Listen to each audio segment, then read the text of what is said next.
Hello guys, welcome back to my YouTube channel. আবার অনেক দিন পর তোমাদের সঙ্গে দেখা হলো। তারপরে দেখো, আমি একটা 5 টাকা দামের কেক কিনে নিয়েছিলাম আর খাচ্ছিলাম। তো তারপরে ভাবলাম হালকা করে ঘুরতে যাই। তাই আমি, আমার ফ্রেন্ড আর ফ্রেন্ডের ভাই ছিল আর আমার ভাই ছিল, ঘুরতে এসেছিলাম। আর এখানে দেখো দুটো ভাই ছিল। আর এদিকে আমাদের পুকুরে চলে এলাম। আমাদের হাঁসটাকে তাড়া হচ্ছে, কিন্তু আমাদের হাঁস তো এইদিকে আসছেনই না। তবে ঢিল মেরে এইদিকে আনা হলো। তারপরে আমাদের ছাগলটা দেখো ঘর ঢুকিয়ে দিলাম ছোট্ট ছানাগুলোকে।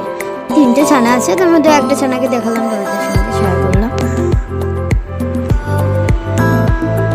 আর ভাই দেখো এখানে পড়তে বসেছিল। অত পড়তে বসে মানে কি জানোই তো,